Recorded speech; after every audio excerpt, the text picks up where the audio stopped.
एक दिन तीन व्यक्ति आपस में झगड़ रहे थे। दो बोल रहे थे कि आज के जमाने में भगवान ही सब कुछ है, तो एक बोल रहा था भगवान कुछ नहीं है। हाँ भाई, आज के जमाने में भगवान ही सब कुछ है। आज के जमाने में भगवान कुछ नहीं है। वो आपस में झगड़ रहे थे, तभी अचानक से वहाँ पर चौथा व्यक्ति आ जाता है। तभी यह चौथा व्यक्ति कहने लगा, तुम क्यों झगड़ रहे हो मित्रों? देखना भाई, ये मेरी बात चलने नहीं दे रहे हैं। मैं बोल रहा हूँ कि आज के ज़माने में भगवान कुछ नहीं है, तो ये बोल रहे हैं कि आज के ज़माने में भगवान ही सब कुछ है। सुन लो भाई लोगों, आज के ज़माने में भगवान कुछ नहीं है, उसने सत्य कहा। लेकिन क्यों? वो कैसे? क्योंकि आज के ज़माने में हमारे भारत की अदालतों में कुछ ऐसे भी केसेस आ रहे हैं जो लड़की की इच्छा के विरुद्ध उसे किडनैप करके उसके साथ में बुरा व्यवहार करा जा रहा है। तब भगवान कहाँ पर जाता है? अरे वो लड़की भी मंदिर में जाती है पूजा करने के लिए, तब भगवान बचाने नहीं आता? उसकी इज्जत को बचाने के लिए नहीं आता है क्या? अरे देवी होती है, देवता होता है, वो कोई भी उस समय आता नहीं है बचाने के लिए। तो समझो भगवान कहाँ पर है। ये बात भी सही कह रहे हो। और दूसरी बात, अरे हमारे देश में जब अंग्रेजों का राज था और अंग्रेज लोग हम पर अत्याचार करते थे, हम पर अधिकार जमाते थे, तब भगवान कहाँ था? इस्लाम धर्म अपनाने के लिए मजबूर करते थे, पर हमारे देश के नागरिकों ने इस्लाम धर्म नहीं अपनाया, वो अपने धर्म पर अटल रहे। और तीसरी बात यह है कि जलियांवाले बाग में इतने हत्याकांड हुए, उनमें से कोई नहीं था क्या भगवान का पुजारी? अरे कोई तो पूजा करता होगा, पर फिर भी भगवान उनमें से किसी के लिए बचाने के लिए नहीं आया। ऐसा क्यों? मैं तुमसे पूछता हूँ, ऐसा क्यों बचाने के लिए नहीं आया? तो आज के ज़माने में भगवान कहाँ पर है? कहाँ है भगवान? ये भी सही कह रहे हो। हाँ, वही तो बात मैं इनको समझा रहा था, पर ये मेरी बात समझ ही नहीं रहे थे, अपनी ही चला रहे थे। बोल रहे थे आज के ज़माने में भगवान ही सब कुछ है। मैं बोल रहा था आज के ज़माने में भगवान कुछ नहीं है। अरे मित्रों, आज के ज़माने में केवल साइंस ही पास है और साइंस के ही ऊपर सारा देश चल रहा है, समझे? अरे साइंस के ही जरिए से हमारे देश के साइंटिस्ट लोगों ने इतना आविष्कार करा है, इससे हमारे लिए बहुत ज़्यादा फायदा है। हमारे भारत में कई विकास करे हैं और कई चीज़ों का निर्माण करा है, तो आज के ज़माने में केवल साइंस पास है।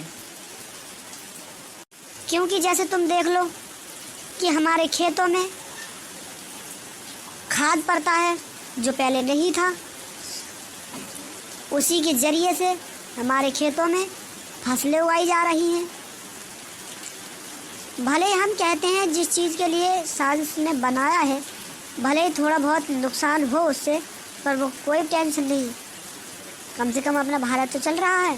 पर आज के ज़माने में केवल साइंस ही पास है और अपनी ज़िंदगी के मालिक आप खुद हो। आपके लिए सोचना है, समझना है हमें अपनी ज़िंदगी कैसे व्यतीत करनी है। बाकी भगवान तुम्हारी ज़िंदगी काटने नहीं आएगा। अरे तुम्हारे भगवान तो केवल बस तुम्हारे माता पिता हैं जिन्होंने तुम्हें पाल पोस कर इतना बड़ा करा है। तुम्हारे भगवान वो हैं, क्योंकि मंदिर में जाओगे तुम और घर पे माँ बाप की बेइज्जती करोगे तो वो तुम कभी भी सफल अपनी ज़िंदगी में नहीं हो सकते। क्योंकि आपने सुना है कि माँ की दुआ कभी खाली नहीं जाती और माँ की दुआ कभी देवताओं से भी टाली नहीं जाती। ये सच है, क्योंकि घर पे आप अपने माँ बाप की बेइज्जती करते हो और उन्होंने श्राप दे दिया तो कभी भी निष्फल नहीं जाता, वो हमेशा लगता है। और तुम हमारे देश के कुछ महान व्यक्तियों के लिए याद करो। अरे हमारे देश के महान व्यक्ति APJ अब्दुल कलाम हुआ करते थे, और हमारे देश के महान नागरिक डॉक्टर भीमराव अम्बेडकर हुआ करते थे। हमारे देश के महान नागरिक पंडित जवाहरलाल नेहरू हुआ करते थे। हमारे देश के महान नागरिक महात्मा गांधी जी हुआ करते थे। अरे ऐसे लोगों के लिए याद करो। भगवान ने कोई तुम्हारा देश स्वतंत्र नहीं कराया है, ये सारे महान नागरिकों ने कराया है। बाबा साहब को देख लो, उन्हीं के संविधान पर पूरा भारत चल रहा है। बाकी भगवान कोई भारत को नहीं चला सकता। और मेरा मानना तो यही है कि आप लोग अंधभक्त बने हुए बैठे हो, वो ख्याल अपने दिल और दिमाग से निकाल लो, क्योंकि आज के ज़माने में केवल साइंस पास है, अन्यथा कोई भगवान पास नहीं है आज के ज़माने में। मेरी भी समझ में आ गया, अब मैं माफ़ी चाहता हूँ। हम माफ़ी चाहते हैं। उनके लिए मेरे दिल में जगह है, मैं उन्हीं के आगे शीश झुकाता हूँ। जय भीम, नमो बुद्धाय, और जय हिंद, जय भारत। अब आप लोग अपने अपने घर जाइए और मेरी बात पर थोड़ा ध्यान दीजिए। आप अपनी ज़िंदगी के मालिक खुद हैं, आपको सोचना है हमें अपनी ज़िंदगी कैसे व्यतीत करनी है। बाकी आज के ज़माने में कोई भगवान नहीं है, किसी के बहकावे में नहीं आए। और हाँ, अब जो है 14 तारीख में हमारे उत्तर प्रदेश में मतदान है, तो शांतिपूर्वक अपना मतदान करें। धन्यवाद। और हाँ, वोट डालते समय लड़ाई झगड़ा ना करें, ध्यान रहे, और मास्क सैनिटाइजर का प्रयोग करें, क्योंकि हमारे भारत के सरकार का ये कहना है, और मास्क लगा करके रहना है। धन्यवाद। इतना समझा करके व्यक्ति वहाँ से जाने लगता है, इतना समझा करके व्यक्ति वहाँ से चला जाता है। अब वो तीनों लोग भी अपने अपने घर चले जाते हैं। तो बच्चों, हमें इस कहानी से क्या शिक्षा मिली?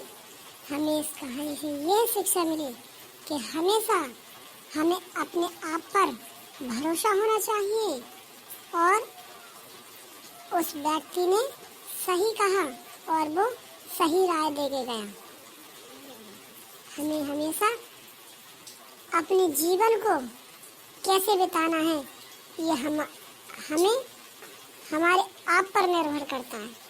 अन्यथा आज के ज़माने में कोई भगवान नहीं, आज के ज़माने में केवल साइंस ही पास है।